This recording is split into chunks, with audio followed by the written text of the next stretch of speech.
Session view, Spotify playlist website,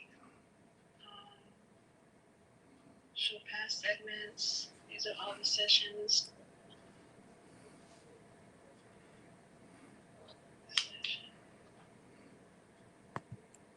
Okay, here we go. This is you, right, Yep. Cuz? Mm-hmm. So it's like a little bar at the bottom. Hey. I'll see you in 2 minutes. Bye. Thanks.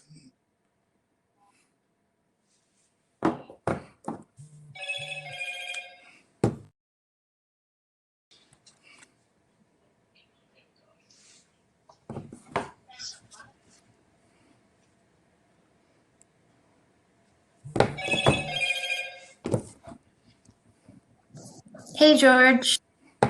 I'm just here as a volunteer to make sure you're all ready for your session and everything's set up. Are you good to go?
Hey, what's up?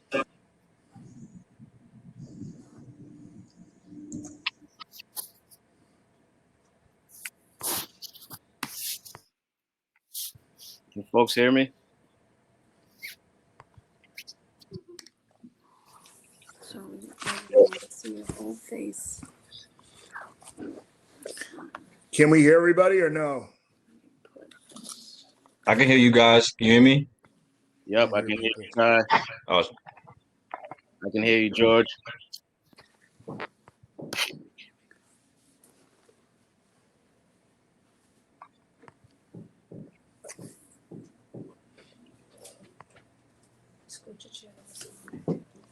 I guess someone, I don't know who's, I can't hear people.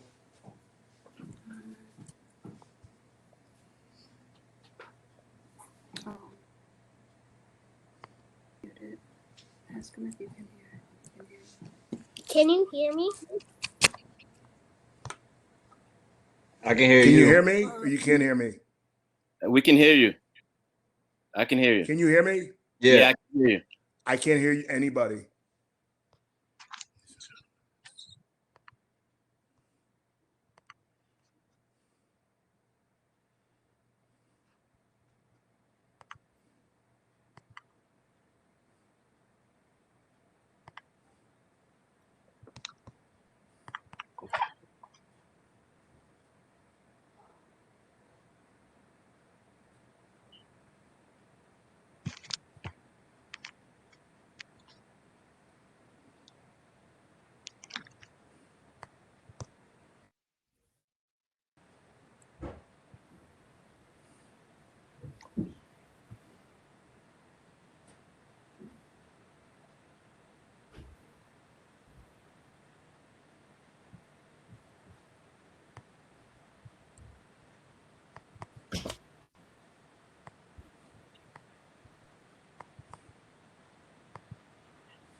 Hello, everyone.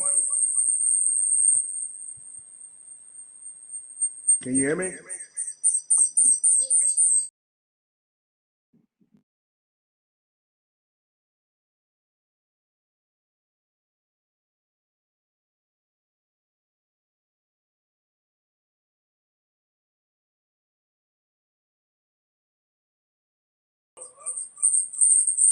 Great.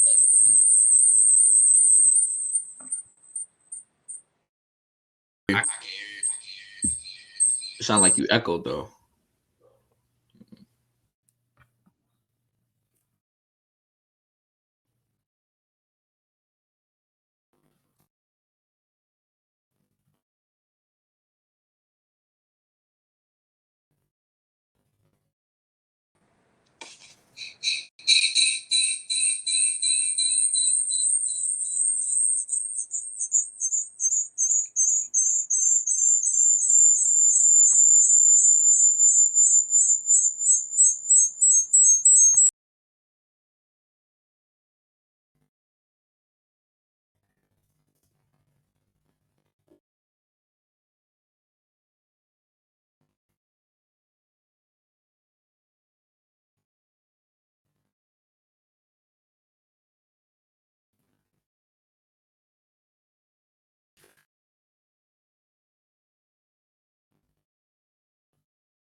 We still can't hear you, Chip.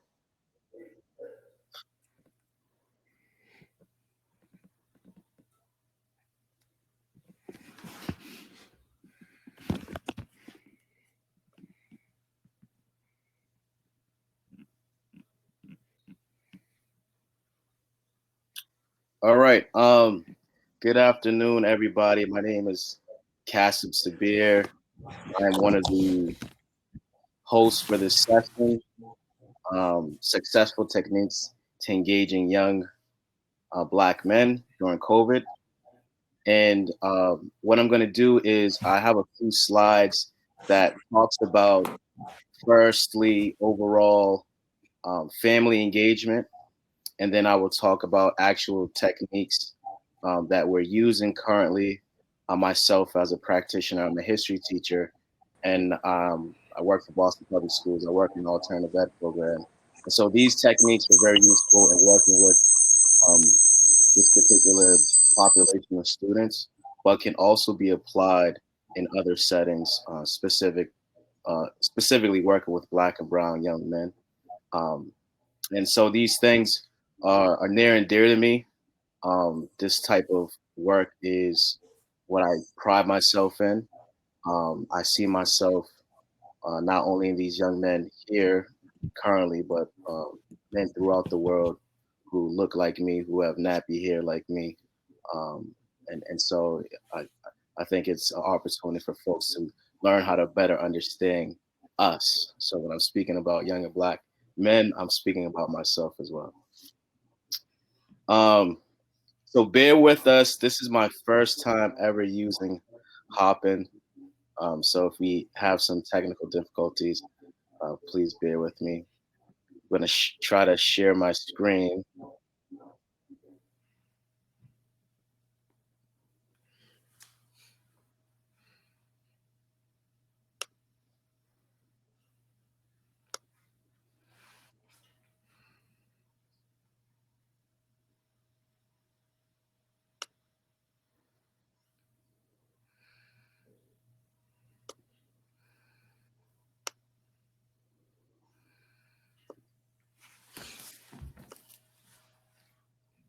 Can folks see my presentation? Thank you so much. All right. So this is successful techniques to engaging young Black men in high school and college during COVID. I'm going to present, and then if you want to ask questions after I'm done presenting, I'd prefer you ask questions after I'm done presenting my slides. Thank you so much. So family engagement, questions to consider, right? What does engagement look like at your organization or school? Do they have an engagement coordinator? Is there a strategic plan for engagement? How are you measuring engagement practices? You know? So those are the things that I want you to consider wherever you are when you are working for institutions, particularly, or you run an institution. Involvement versus engagement.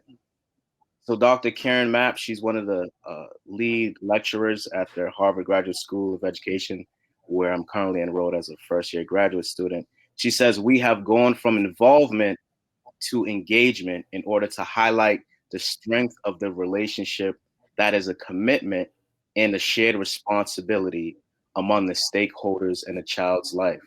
Okay, so when we're talking about involvement with versus engagement, engagement is treating families and family members with respect. We're honoring their expertise as experts on their own children, their family members, and their individual assets or skills that they can bring potentially to the classroom and their students who are in your programs. So family engagement, when we're thinking about family engagement, there's a dual capacity framework that really focuses on educators and families.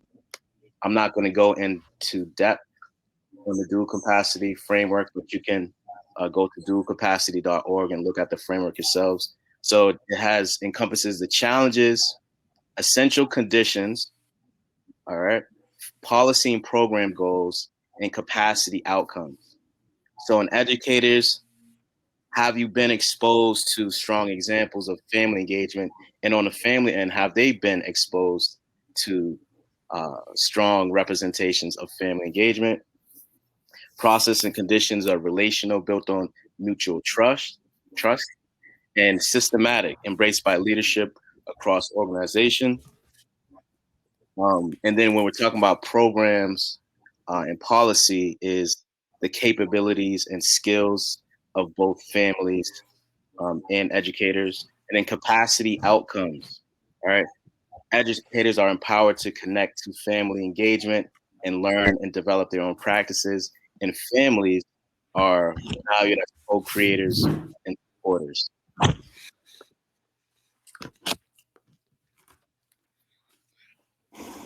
What is the teacher's role?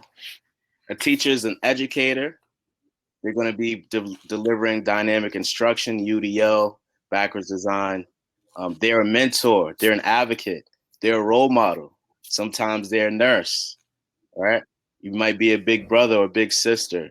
You might be a shoulder to cry on, a friend. So we have to think of ourselves as teachers, not only be as educators, but beyond that, because we're in front of your child, all right, or your young men for hours at a time.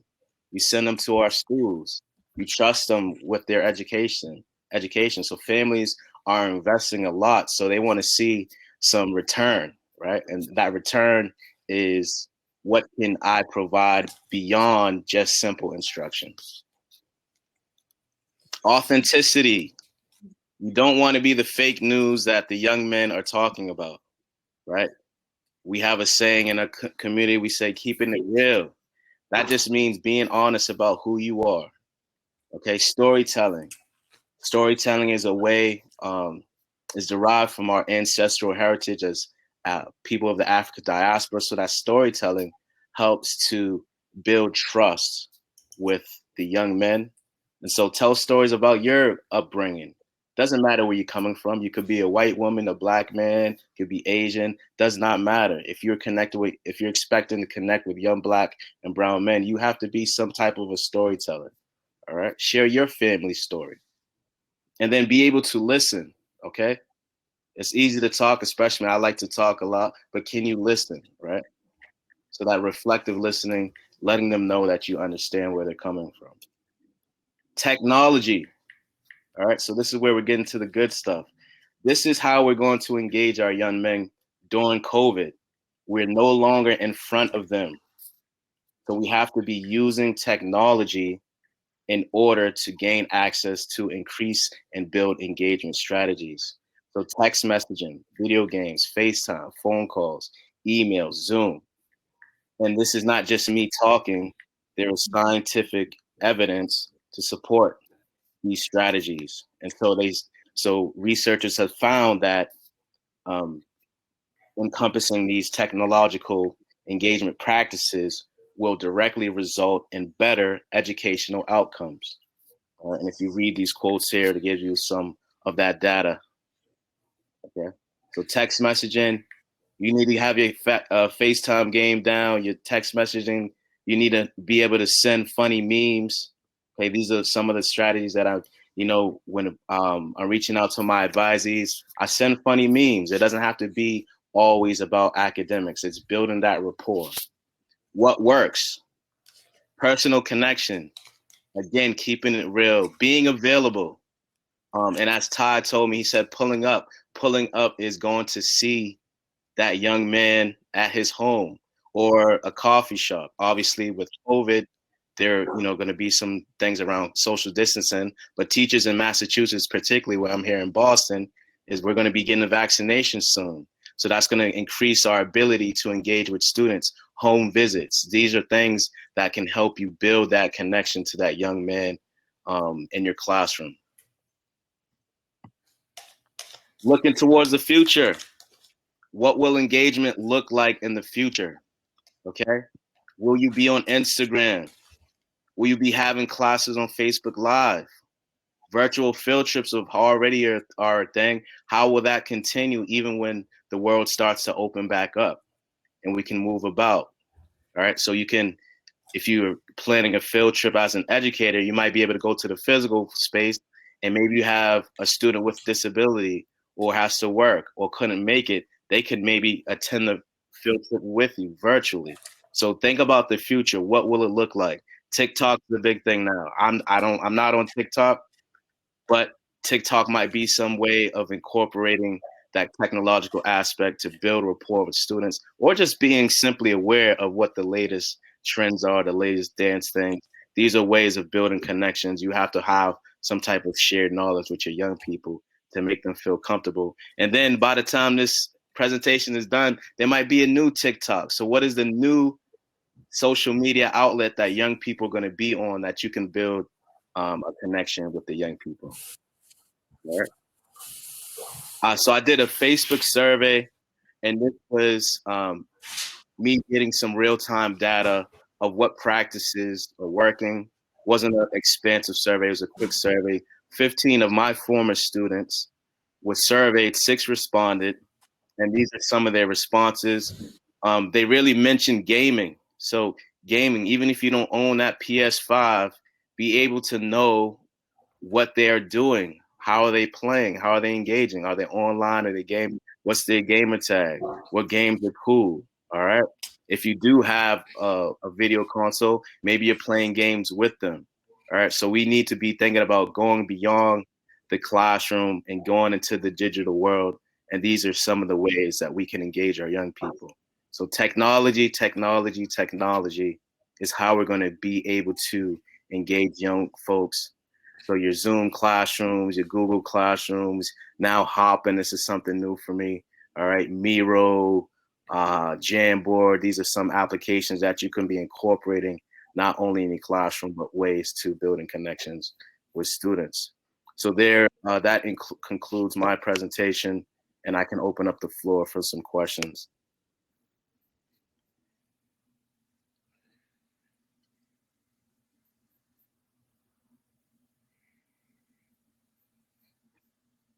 Not all at once, y'all.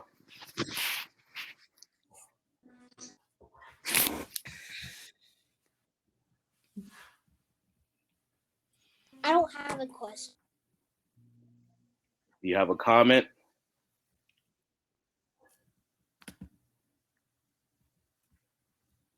I'm about to start. Yeah, I can hear you now. Me? Oh, okay. Yeah, my question. Are you saying that the way to reach young Black men is particularly through the virtual world, like with games? How can you reach them with games? So Isaiah, you wanted to say something? One of the ways how you could talk to people is voice chat. So what Isaiah is saying is there's voice chat features on these games. Right? I'm not an expert on it, but these gaming consoles and there's online interactions. So they have on their Turtle Beach headsets. They're collaborating. And you got something else to say, Isaiah? All right. So they're using these games to interact with each other. They're friends, and so there's different games in which they can interact virtually during the game. So I'm not saying you have to be a gamer, but you should be at least aware of these things. And it could just be as simple as being able to hold a conversation. So you could, one, have a conversation if you're knowledgeable about it, and then two, if you have the gaming system, you can interact with them virtually through voice communication when you're playing the game. Did I answer your question?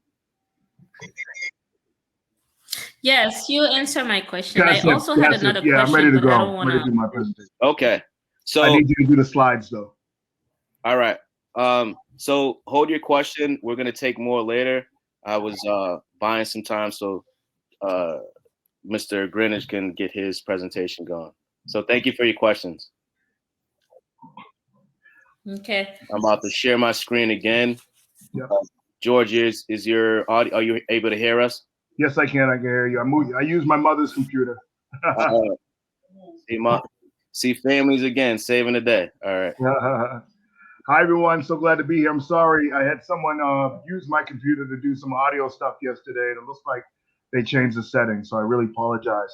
But I'm glad that Cassie was able to start. My name is George Chip Greenwich. I'm the president of the Greatest Minds Society. And we've been around for over 10 years. I'm trying to build connection and networks for people of color in the Boston area, now in Atlanta. Today, we decided to take on a special topic, since our work has always been to college to career, is to actually talk about ways and strategies to engage young Black men in college and high school and middle school, especially down in COVID, with COVID times. It's really interesting as you look around and see what's going on in the world. is that, you know, people are able to engage people, very different strategies and so forth.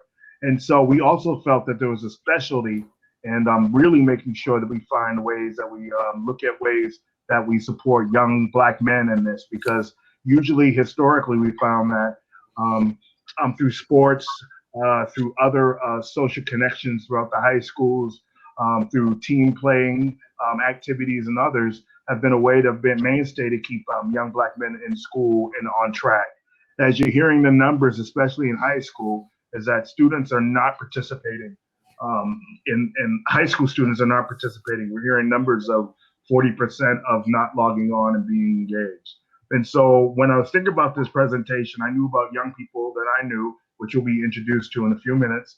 But also I've been talking with Cassim about this, and we said, well, since we both went to Harvard, or he's at Harvard now, we wanted to do a presentation on this. So I would like to share you my slides for the next 7 minutes, and then we'll get the young people involved and then have a conversation. Thank you so much.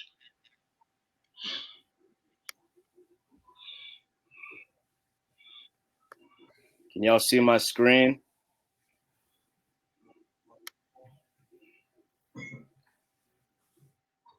Can y'all see the presentation? Yeah, you got to press the button. It's on Canva.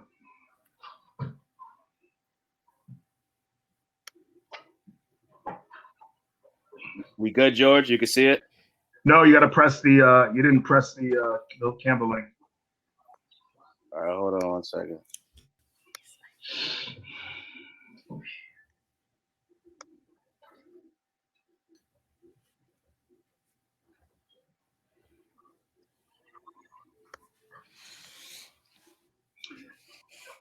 So while we buy a little time to get right in there, I want to introduce you for some of the young Black brothers that we have on here, ranging from middle school, high school, and college. We'll start with middle school.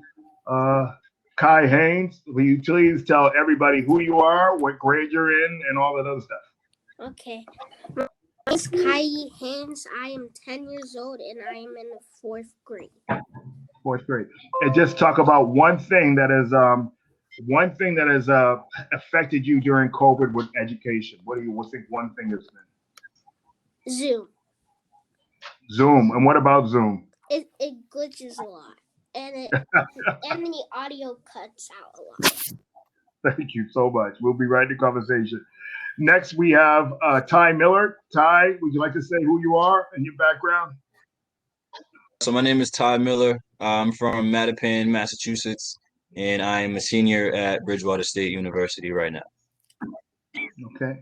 And your question, the question about COVID, and also what's been the most frustrating thing around education for you in the college area?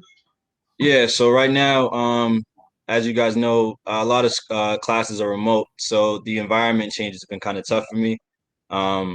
Just being around like-minded individuals on the college campus was kind of crucial to my academic success. And right now, just being in front of a screen for so long, it's kind of hard to remind myself like why I'm here and just, you know, wanting to finish off my college career strong. Thank you so much. Thank you. And Ty, make sure you get some video of us and also Gotcha. some pictures real quick. You do that real quick. We have 2 high school students and another college student on. Chris and Brother Jay, can you introduce yourself, please? All right, my name is 16. I go to Boston Latin Academy. And one thing that like has been messing me up over this COVID is like trying to stay focused and like motivated during school because it's been hard. Pick it up. Thank you, Chris. Brother Jay, you're next. My name is John Dale Smith Young. I go to ENK. And one thing like recently is like when it comes to school, like teacher will put us in breakout rooms to do group work. And then some kids don't want to turn their camera on, or some kids don't want to talk. So it's like things that we're supposed to do in a group that would be like a lot of work. I got to do all by myself. So I'm just doing like 3 different like things that we'll do in a group. I'm doing other work for other people. You know what I'm saying, but it's just hard, but I get through it sometimes. Hearing you loud and clear. And my good friend, Big Brother Tay in Georgia State in Atlanta. Just got to bring it on home and let everyone know who you are. Good afternoon, everybody. My name is Taye. Originally from Boston, down here in Atlanta. I'm a third-year criminal justice student at the Georgia State University. And one thing I can say during this pandemic is definitely giving me a different feeling as far as like retaining information. I'm starting to feel more that I'm really completing assignments more than actually retaining the information versus being physically in the classroom. Excellent, excellent. So thank you. Those are some of the young people that we'll have engaged in the next part of our session. So let me get through my slides. Again, Greatest Minds is an organization that's around to create the next generation of civic leaders. Next slide. Our message and madness of it is to really connect young people at all ages, especially college to career, to help them build their own networks to become the next generation of civic leaders. We work with high schools, nonprofits, corporations, and colleges, universities. This is my team. We have Trifos, also Brother Richard Jarvis. I do hear some background on somebody, so we got to make sure. Richard Jarvis and also myself are some of the team members, and we also have 25 advisors out there to share information. Again, today is our session on engaging young Black men in COVID. Some of our presents are there. We have a couple more of us has jumped on. Next.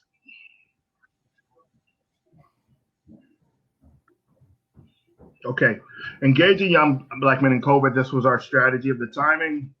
The college students and high school students are our focus area. And the next one. Okay, if you really look at this slide, I really want to be able to go down on each one of these in pieces. Kassab, I might need you to read them because I can't see it too far. Go for it. You want me to read each one? Yeah, go for it. All right. Engagement strategies. Use a bottom-up approach, utilizing our rich community and college networks. Ask what they are thinking and feeling. Focus on today's challenges in education and social justice, and helping young Black men participate in an inclusive economy. Okay, let me get on those first two. The first one was bottom-up approach. You're really going to have to think about how these young people are affected. Using the agency of being a young Black man in society, it's also very important to think in those kind of lenses. We also want young people to understand what it is to be involved in an inclusive economic or economy. And these are new words that people have been using. However, it's very interesting at times. You have to really push parents and also caretakers to really have discussions about what is the next step for young people. I remember talking with one young parent about this session and how they wanted one of their young people, their young Black man, to actually play basketball instead of actually participating in a Harvard University session. Now, these are very interesting times where that person can play, that young person can play ball at any time at sport and so forth. But it's really interesting as you look at it, where people's heads and mindsets are, is that they believe that they have more access and success of maybe getting to a D1 for that 14, 15-year-old compared to actually being involved in a college to career activity outline with Harvard University. So these are kind of the deeper things that we're going to have to be able to push our young people in engaging young Black men at this time, but also possibilities going forward. The next two, please. College to career opportunities that focus and include first-generation Black college students. Let me just jump on that one. It's very interesting. If you look at a lot of programs that are out there serving young people, and you look at who their parents are, it's really sometimes you're giving to the ones that already are going to get ahead, all right, or might already getting ahead. So we need to start looking at a lens to say, okay, if this parent is using their networks and resources to actually help a student that needs to get more resources to be the first generation. And the thing I really want to be clear is that first generation college students, Black male college students, I really want us to start putting a focus on there because, everybody needs help and support. But I want to make sure that we actually really push that first generation so we can have that discussion like I just had with this young parent about their young person as well. The next one. Collaborate with community groups nonprofit organizations, and fraternities and sororities to help young Black men with mentoring and placement access. We have a lot of great resources in the Boston area, and also we also work in Atlanta. We have large groups of community-based organizations and civic organizations that are dying to work with young Black men. And so the question is that we're going to have to do to extend the olive branch out to, like my fraternity, Omega Psi Phi, out to Alpha Phi Alpha, out to AKA, out to Delta Sigma Theta, out to the Grove Hall Civic Association, out to all these different groups that want to partner, especially during these times. Cassie. Invest in technology supports. Help supply with Wi-Fi hubs. Pay for $20 for phone supports, Wi-Fi, technology, iPads, and computer equipment. One thing as we're finding is that there are young people that we are working with now that have unstable access at the house. You know, I even asked one person, I said, listen, I'll give $20 on your Wi-Fi for your Metro PCS to pay for it, to actually have this young 14-year-old to be able to participate. Some people don't have that. They have several people on the line. Some young people even said flat out, I'm using my neighbor's Wi-Fi and I'm sitting in my own apartment and so forth. So they're even pirating Wi-Fi. So we got to look at those ways and strategies. Go for it. Find places and spaces as learning hubs, i.e. coffee shops, community centers, online communities, clubhouse, gaming platforms. It's really interesting. There's this Miro. There are all these different clubhouses blown up. Many of these different places. IG, you can actually have you can have 5 or 6 people on there to do some learning sessions. I think we're going to start using these platforms as a way to get engaging our young people. Also, you know, we've been using Soleil. I know also the Haley House and other places, Madison Park, have many different places that we can have young people actually get together in person, of course, using social distancing guidelines to go for it. Needs now, psychological and emotional networks, and connect them fiercely. Touch base with parents. You know what? The best thing you got to do, I know a lot of us like to work with young people, but you're going to have to circle around with the parents. That's the only way to get this ball into the goal. And I really want young people and all of us to start embracing that, is that when you CC that email to the student, I'm finding that the students are reading emails. We're going to have to also CC the parent, also text them, also give many different ways. Even you might have to do Morse code or a carrier pigeon, but you got to use many different strategies to do outreach, because right now a lot of people are busy. Next slide. Yes, sir. Would you like me to read these points too? Yeah, read them real quick so we can get to the question and answers. All right. Provide one-stop shopping for students. Community partnerships and outreach programs with nonprofit organizations, high schools, colleges, and universities. Collaborate with community groups, nonprofit organizations, and fraternities and sororities to help young Black men with mentoring and placement access. Invest in technology supports, help with Wi-Fi hubs, and etc. Find places and spaces as learning hubs where students can congregate and work in small groups. Develop an online and in-person learning pods for students to utilize family networks to develop them. Working with trusted community partners like Greatest Minds and others for program collaboration. And just pretty much frankly is that it's very important to use family and community networks. You got 5 young Black people, young Black men that want to work together, you grab them and work them together. Bring them out to eat, bring them out to a restaurant. Do that. Is that, you know, the connections are very important right now. Very glad to have Brother Chris on here and Brother Jay. We plan to work with them very closely, and we gave them this opportunity to jump on as well. So right now we're going to do 10 minutes of them talking and then 10 minutes of question and answers. I'm sorry about the delay earlier. So young people, who wants to go first? That's the picture of the Greatest Minds crew, all of them in action and so forth. So we're going to go with Chris. Chris, talk about what's going on. What are you seeing your friends? Are they doing well in school? Are they failing? What is going on? What are you seeing about the other brothers that are going on? Like some of them are doing good, but then others are like kind of falling behind because they get a lot of work from teachers and they just can't really handle all the work that they're getting. So that's kind of why some people might fall behind. What strategies are you doing that's different? I just look at my like calendar and stuff. I try to get my work done kind of early so I don't have to like stress myself out about it, like the day is due and stuff like that. Good. Kai Haynes, what do you think about the next process? What do you think that you're doing that's a little bit different, and what are you struggling with? Usually with assignments, because like it would like take me a long time to like actually like process the assignment, so I won't like to try like to do it all at once. I try to do it like I try to do it like each time I do another assignment. So keep on going with that. What does that mean? I don't try to do all my assignments at the same time. Okay, so you space them out. Yeah. Who do you ask for help?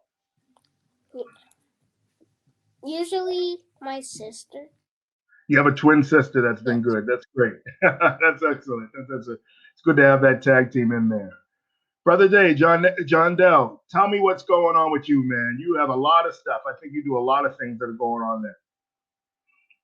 Well, my assignments, like, we have really on Wednesdays, we have a day on Wednesdays that we really don't have to go to classes. So that's where I really get all my stuff done. And what keeps me motivated, I guess, is like basketball. I can't be on a basketball team if I'm failing. So yeah, I just say that I can't fail because if I don't. It's right. And that's one thing I'm seeing is that a lot of the brothers, African-American and Black and brown students are very in touch with the sports area. How about your other teammates? What's going on with them? I don't really know. Like, I don't really ask them a lot. I really try to focus on myself. But, I mean, they show up to practice every day. They show up to the game. So I guess they're doing good. Okay. So is that different? Whereas you would talk more about schoolwork and all that stuff together where you're not doing as much right now?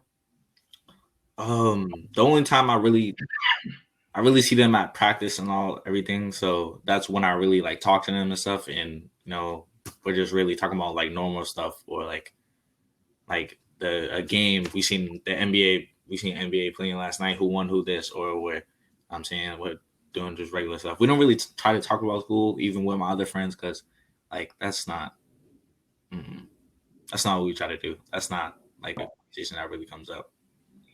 I had a question. Are there like some unspoken motivations that are happening? Like even if you're not talking about education, it has to be some motivation to see your friend on the team and knowing behind the scenes they must be doing their work to stay on the team. I mean, yeah, like we try to. When it comes to school, we try to keep each other accountable. Like I'll see teammates remind somebody about an assignment that's coming up, or they'll be like, "All right, like I'll call you tonight," or we'll do it. That's really about it. But yeah, we try to hold each other accountable when it comes to that. But none of us, everybody on the team smart. Like everybody on my team smart. I know they ain't no dummies, so we stay on top of our stuff. Thank you. George, you're on mute. Yeah, I'd like you both to answer both on the college level. What are you seeing as well? And then we're at Castle. Would like you to go in the chat and see if anyone starts to have any kind of couple questions for our last 12 to 15 minutes.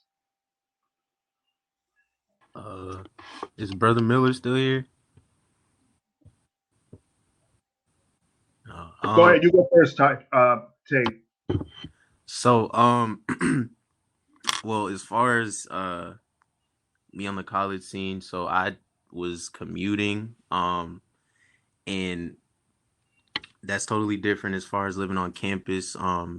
In regards to finding different motivation, it's different, you know, waking up for 8 a.m. and you're on campus, and it's different. We have to wake up a few hours earlier to get to the campus on time. So, as far as differences, I've been hearing a lot of my classmates and colleagues just losing motivation. And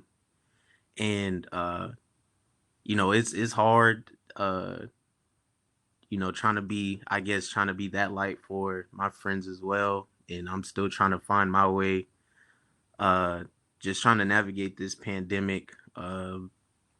Again, I will say that I did some soul searching as far as when it comes to these remote classes, and I knew that wasn't really my strong suit. So to be switched completely over to just strictly remote learning, it kind of I felt it was taken away from my experience, just trying to again retain information, and reaching out to a few of my classmates. I could definitely sense that they're struggling, but they're more verbal about it. We can definitely have conversations, and just try to lift one another up, but it's definitely a struggle for everybody. Is depression real? I mean, what do you think? Depression, I mean, we might not call it depression, but you know what I mean? We might call it something else.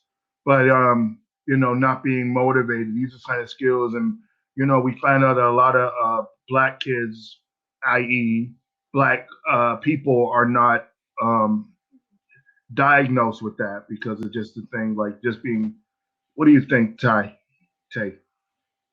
So I personally believe that depression is a real thing. And as of late, I have been trying to work on my mental health. I do believe health is wealth, and I personally believe we don't touch on mental health in our communities as much as we should. And just how you were touching on, first generation, men of color, like that's a lot of stress for somebody who may feel they don't have that assistance, or who truly does not have that assistance. So I definitely think that a lot of people, even though they may have not been diagnosed, or the self-diagnosis, it's definitely a real thing. And I feel that this pandemic may have added to something that somebody may be already going through. But I will say that it is a real thing right now. Well, it's interesting as well because Georgia State has one of the largest population of Black students that gets their degrees, but also has a large first generation. I know in the Boston area, that might be a whole different thing where we have a lot of people that are educated, have college degrees, and so forth. But I'm gonna get you right, Mr. Kyle. I'll get you. But it's interesting that you find out when the student is 17, 18 years old, and his mother is 34 years old, and she shows up and she really doesn't have that many dealt with systems. And when financial aid is due, it's due. And mamas don't play that with financial aid, and you're missing a form and a sheet because it's very different from the old school. And your mama comes in the door like Cookie and shut the whole place down. You know what I mean? So it's very interesting how people have been against systems and so forth. Ty, are you still there? Mr. Barrett, you want to jump in? And then Mr. Hayes, why don't you go first, Mr. Hayes? Go for it. What do you feel? You got to put yourself on mute. Okay. Depression. Oh, good. Good question. That's a good one.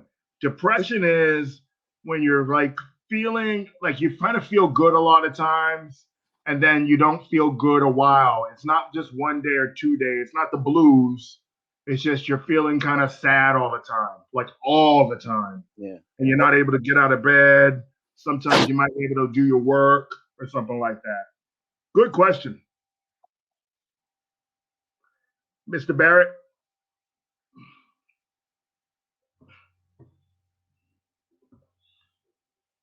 We can't hear you. You're talking about me? Mm-hmm. Yeah. Wait, what do you want me to say? What do you think about the whole issue about your friends and the question about schoolwork and then depression? Is depression real? Yeah, I think it's definitely real. There's like a lot of people I know that it's hard for them to like stay motivated and like focused in school and stuff. So I just think that you kind of need to help people. Like when they say they're like depressed and stuff, and that they're telling you that they're depressed, you should just help them. Yeah. We can open it up. I think some people are scared to get in the chat. There was some. Yes, if people want to be very quick and ask what their questions are to ourselves and the panelists, we have 10 minutes. Questions in the chat, George. There are questions? Yeah. So one question by Michael Williams. Do you think that virtual engagement will continue in the future when the world resumes to normal? And this is for anybody. I can speak to this. I think there's going to be an attempt by educational institutions to rush to being back to quote unquote normal. But in my estimation, the residual effects, so the long-term effects of COVID, especially on young men of color's social, emotional well-being, I think will be lasting for many years. And I think if we rush too quickly to just go to in-person learning without addressing some of those things, then the effects might show in ways that we might not be equipped to handle. So when I'm teaching and I'm checking in with my young people, I try to focus in on them first, primarily. Sometimes they're thinking I'm just calling or texting them to talk about school, but nah, I'm just calling to check in on you. How are you doing? They're real about how I'm doing, because sometimes I'm not doing okay. And I think that needs to be a part of the conversation, and there needs to be outlets to talk about our emotional well-being if we are experiencing depression, or just how, just a check-in when we get to in-person learning. So I think there's going to be a rush to get things back to normal, but I don't think it will be. And I'd like to add is that I think our whole educational system through online learning it's going to be a new innovation, is that we're realizing that some classes don't need to be taught in person. There's a lot of independent study that could be going on with students and all these other things. So I think it's a new tool that will be used in the way that we innovate in university and college and high school sessions. It might be different for middle school, but I think it's a new tool that will be used. And I think people are going to be willing to use it as we're now trying to engage. Right now we have universities that are 100% online, and they're making money, cash, hand over fist. And so I know that Georgia State's looking at that model more. I know there are many different community colleges looking at that model more. And you know what? Not having a building and not having a janitor come in and all those other things are, all you have to do is get your platform. Looks like this Hopin platform works really well, except for me, but it worked to everybody else. But it looks like, they might even have Hopin classrooms now. You think about it. This is the reality. I think we have technology as a tool, and I think we're going to use it to our best of our ability. We have another 7 to 8 minutes. Go for it. Luis Hernandez writes, what are norms to have a consistent connection with students of color? Great question. Someone want to jump on that? What are your favorite things that you think teachers that look out for you do? Anybody? John Dell, go for it. Ty, where you at? They really just check up on me, really. Like they'll usually, if I don't come to class or do something, like even if I'm in the bathroom for a second, if I don't come to class, they're really worried about it. They'll call my phone, they can't get me, they'll get my mom. So it's like, I guess they're trying to. Don't let them get your mom. It's over. I know. Yeah. Over. But yeah, I see that even though we're on virtual, they're trying to get in contact with me. So yeah. Yeah, I know. Don't let them get your mom. It's over after that, right? Talk to me first. All right. Hope I'm pronouncing this person's right. Is it Margaline Sanin writes, learning is a collective skill. How can we encourage individual learning amongst young Black men or students in general? It's really interesting. Like, I teach a couple courses at Georgia State, and I get called Aggie. You know what I mean? By when I call out students for not showing up or not putting their cameras on and all that other stuff. But I don't mind it. But that's the role. That you got to make sure, because It's really interesting for some young black men is that, middle school kids. I know some middle school kids are 6 feet tall and 200 pounds, and if a teacher growl at them, they won't talk to that student for the rest of the year. I mean, they'll just keep them in the corner and all that other stuff. And so, and let me tell you, these young black boys know that thing down to a science. All right, they know exactly how to use the bass and the voice and all this other stuff to make people leave them alone. But the thing is that we're going to need teachers and young people and also strong administrators to be able to kowtow that. They know exactly what they're doing, and they know what. Remember, learning hurts, all right? And it's not like a hurt thing. It stretches your mind. It's like an elastic band. You stretch, right? That means you're learning. But you know what? It always goes back. And I don't think people really understand that if you're really using your brain like this, you're not supposed to be able to just cop it off. Learning is about stretching your mind. And I don't think that we've been taught to be critical thinkers, or even for young people to actually feel what that feeling is and to embrace it. Luis Hernandez writes, are there any gaming platforms that can be used to engage students, kind of like the Among Us? Who plays Among Us here?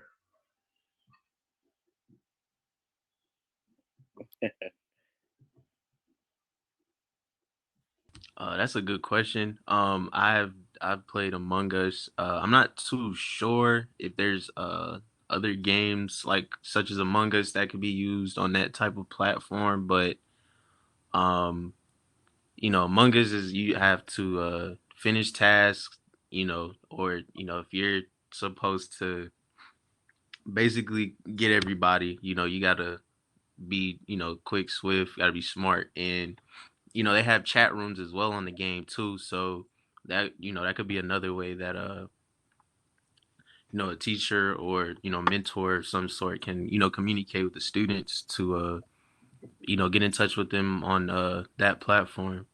That's a good question. Who else wants to jump in? What do you think, Mr. Haynes, about ways to get young people involved more? Talk about what you did this morning from 8 o'clock to 2 o'clock online. Me? Mm-hmm. What I did this morning at 8 o'clock, I did cooking class. Really? And how'd you do that? We did Zoom. We made sandwiches. Okay. And really, how did you make? Because right now, Mr. Haynes, he made this cake for me. That's my little cousin right there. So look, I have the cake right here. Look. He made this cake for me yesterday, so I got his cake. So let's you are available, right? Tell everyone you are available to make cakes. Am I right? Available to we got a couple of more questions. Let's try to get these before the session ends. Yep. Yarima Riza writes, remote learning has proven to be the best thing that happened to many students. I would love to hear from students. What did some of their teachers/professors do well that they should continue doing, or that we should learn more about? So what are the good things your teachers or professors are doing to help you learn?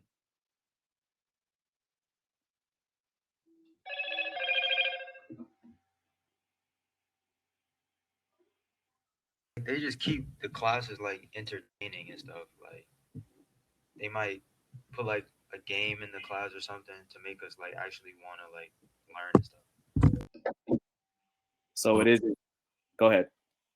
To piggyback off Brother Barrett, as a student, we can kind of tell like either whether it's a teacher, professor who like actually loves the job, instead of like maybe a teacher just trying to get that check.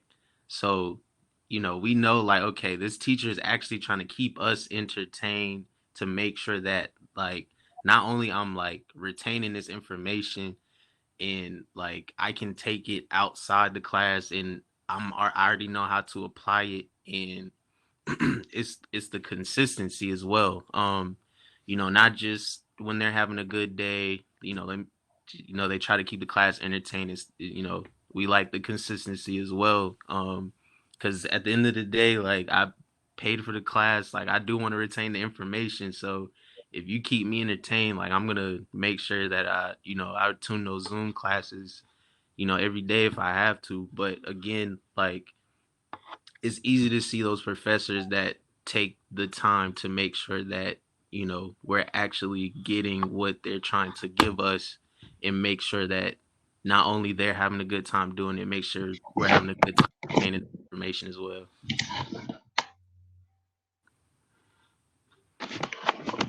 All right. It is 3:40. It's the ending of our session. I want to thank folks for joining. I will still be here to answer any questions or just have an open discussion, but just wanted to let folks now know that the session has ended technically, but some folks may stay behind. They want to ask some more questions. Yes, please reach out to me as well. I'll put my contact information in here. George Greenwich, Greatest Minds. Thank you for our Greatest Minds young people. Mr. Taylor, Mr. Hines, Mr. Smith Young, Mr. Barrett, Mr. Kate Kassib Zabir as a mentor, Mr. Ty Miller for jumping on today. A lot of people have a lot of things to do, and being on these online platforms are not popular right now, but we thank you for jumping on, and hopefully you can write about this experience to say that you were at Harvard talking on a conference in your essay. I think that'll be also a good thing when you talk about when you apply for jobs. Yep, remotely. One thing for folks who are still here, there was a question asked of what have teachers and professors done that worked well. Speaking for my experiences as a history teacher, I tried to incorporate videos in some of maybe like my do now or warm up activities. So short videos that are maybe not necessarily even related to the content that I'm teaching that day, but they can be like something that's going on that may have happened virtually or that is relevant. It could be about pop culture, music, sports, and using these videos to engage young people with a quick response, whether it be orally or written demonstration.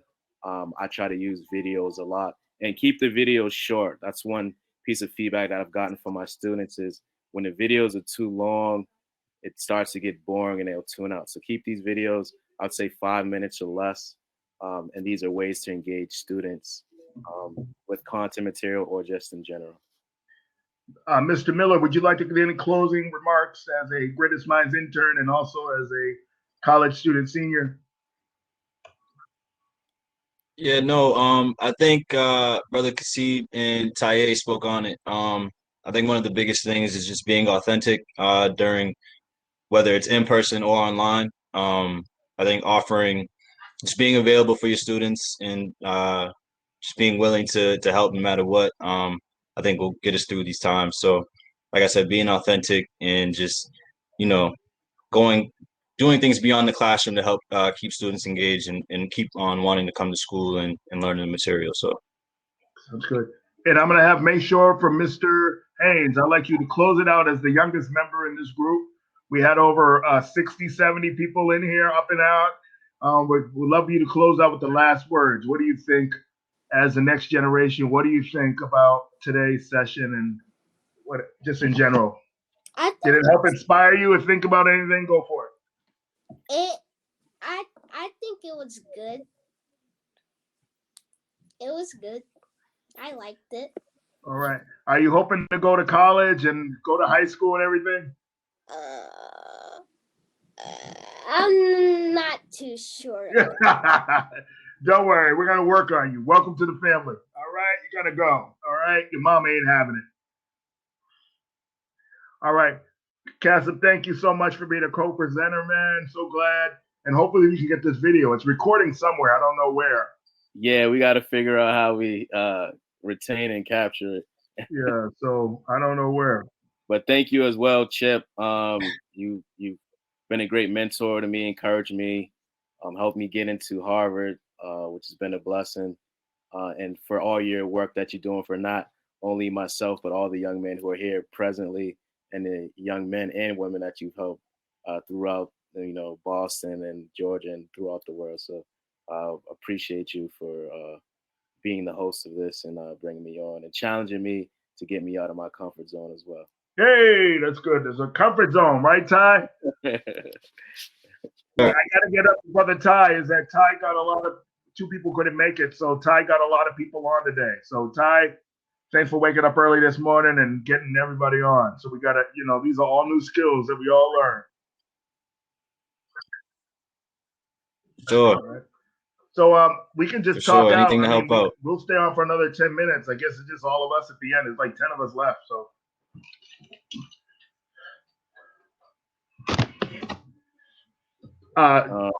Anyone want to say what you felt? You guys felt good about coming on? It was amazing. It was Taylor, a well what's up put with all together that hair, presentation. Taylor? I have hair envy. I have hair envy, dog. You know that. Yeah, this is taking a little while, man. But I would like to say, ultimately, thank you for this opportunity. I really didn't have anything planned for today, so this was definitely a productive hour and some change. So again, want to thank you to invite me to this platform to share my personal experiences, and hopefully I inspired somebody today, brought some light to somebody's day. But ultimately, again, just like thank you for this opportunity. Good. So your new mentee is now John Dell and Christian. So Christian, give him your information right now. Put it in the chat. Yeah, put it in the chat. I got you.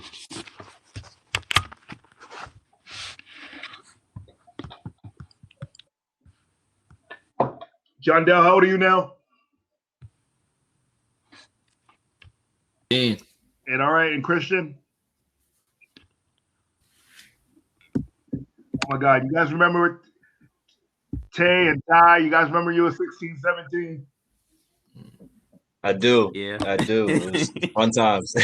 fun times, man. Y'all that's when enjoy it. the responsibilities start kicking in. Now? Tell them how old you guys both now.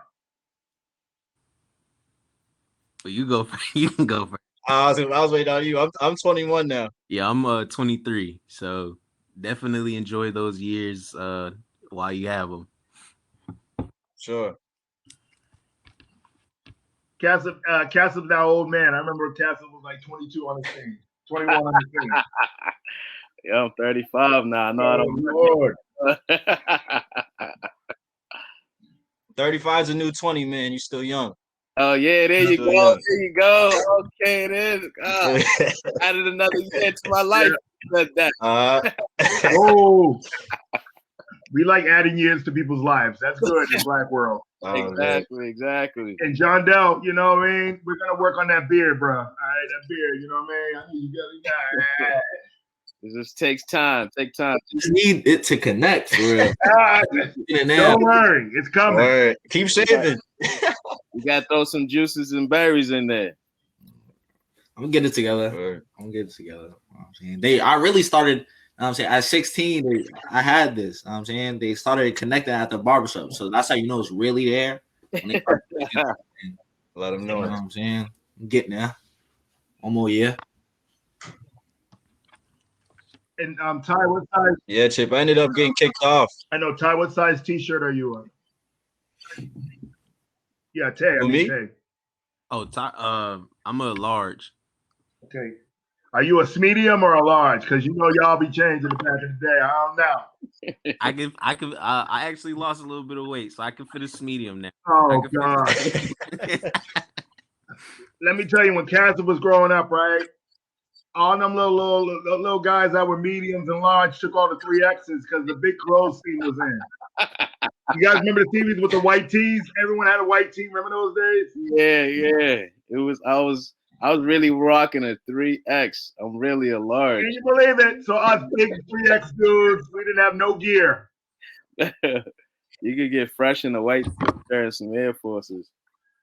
And the worst thing about it is that the fashion industry hated it because you know what? Because everyone was buying white tees and black tees. There was no one buying clothes. Yeah.